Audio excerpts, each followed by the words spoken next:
नमस्कार, मैं राहुल रत्नाकर। सब कहते हैं कि भारत दुनिया का एक महान देश है, लेकिन इस वीडियो में आप जातिवाद के उस काले सच को जानेंगे जिसको सुनकर आप सब दंग रह जाएंगे। हर कोई इस बात को स्वीकार करता है कि भारत में जातिवाद वो काला सच है जिसको मिटाते मिटाते कई पीढ़ियों का अस्तित्व मिट गया, लेकिन वो जातिवाद के इन काले धब्बों को मिटा नहीं पाए। संविधान ने हर नागरिक को अपना समान अस्तित्व स्थापित करने का अधिकार दिया है। वो समानता से रह सकता है और समानता से अपनी बात कह सकता है। लेकिन कोई ऐरा गैरा नत्थु खैरा आकर अपने सार्वजनिक वक्तव्यों में ये बोलता है कि ये समाज तो केवल एक कौम का है, तो वो गलत है। और अपने आप को जातिवाद का मसीहा कहने वाले लोगों को सांप सूंघ जाता है, उनके मुंह से एक शब्द तक नहीं निकलता है। लोग सार्वजनिक मंचों पर आकर जातिवाद की अनेकों परिभाषाएं दे जाते हैं। अरे बंद कमरों के मखमली बिस्तरों पर बैठकर जातिवाद के अलग अलग विशेषण देना आसान बात है, लेकिन जिनके साथ जाति के आधार पर भेदभाव होता है, जिनके कानों में लोहे की कीलें ठोकी जाती है और जिनकी बहन बेटियों के साथ जातिगत उत्पीड़न होता है, दुष्कर्म होता है, उस चीज को प्रत्यक्ष रूप से भोगना एक अलग बात है। इस वीडियो में मेघा लावारिया के तथाकथित कहे बयानों के बारे में बात करूंगा जो उन्होंने पॉडकास्ट में कहे।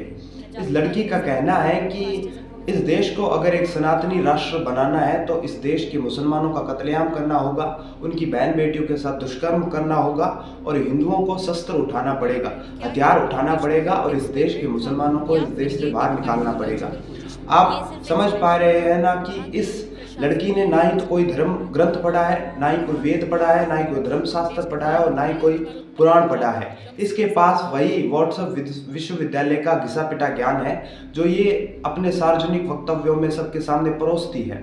इसके पास ना ही खुद की कोई नैतिकता है और ना ही खुद की कोई मौलिक विचार है और ना ही ये अपनी बौद्धिकता से और अपनी बौद्धिक प्रखता से बोल रही है, बल्कि इसके पास वही व्हाट्सएप विश्वविद्यालय का ज्ञान है जो ये बोल रही है। हालांकि इसके ये मौलिक विचार नहीं है, लेकिन ये जो इस पॉडकास्ट में इसने बकैती की, ये इसके विचार है ही नहीं, बल्कि ये इसने लोगों से सुन सुनकर और जो तथाकथित दक्षिणपंथी लोग हैं और जो अपने आप को धर्म का ठेकेदार कहते हैं और अपने आप को सनातनी होने का ढोंग रचते हैं, इन्हीं के विचारों के इर्द गिर्द ये अपने विचारों को प्रकट करती है और लोगों के मानस में स्थापित करने की कोशिश करती है। मैं आपसे दरख्वास्त करता हूँ कि अगर आपने किसी भी धर्म या जाति के प्रति कोई विष बेल अपने मन में पाल रखी है तो ये ठीक नहीं है।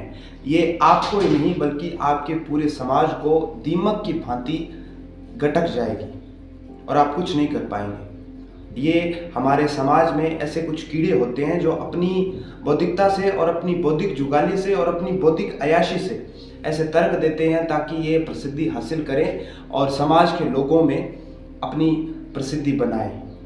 ये लोग वास्तव में अपने विचारों से नहीं बोलते हैं, बल्कि इनके पास वही तथाकथित दक्षिणपंथियों का घिसा पिटा ज्ञान होता है जो ये परोसते रहते हैं।